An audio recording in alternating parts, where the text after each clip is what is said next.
Kijana mmoja aliyekuwa akifahamika kwa jina la Hamisi Nchambi amekutwa ameuawa huku mwili wake ukiwa umetelekezwa juu ya kaburi katika makaburi ya Miemba huko manispaa ya Tabora, huku tukio hilo limegunduliwa na wananchi ambao walifika kwenye makaburi hayo kwa ajili ya shughuli za mazishi ya mtu mmoja aliyefariki huko kata ya Malolo.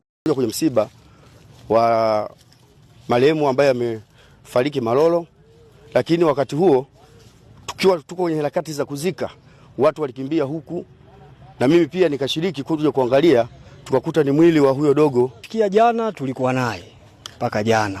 Sasa yawezekana tukio likawa limetokea usiku zaidi au leo alfajiri.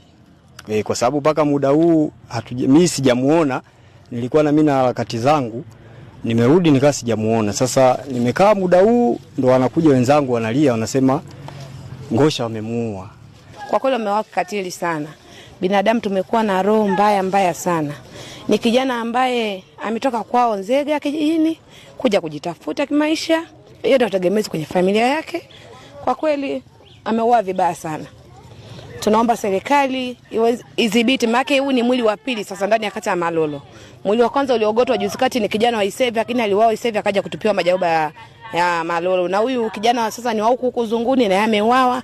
Wito wangu kwa vijana, mimi ni waombe kabisa, hebu wasifanye matukio kama haya. Kwa kweli hebu watafute kwa njia zile zilizokuwa halali, wasifanye matukio kama haya. Haya matukio ni mabaya sana. Kwa mfano ukimwangalia huyu mtu alikuwa ni kijana mdogo sana na umemkuta, yani sidhani kama ana miaka hata 30. Kwa kweli mimi ni waombe tu vijana wasifanye haya matukio ya namna hii.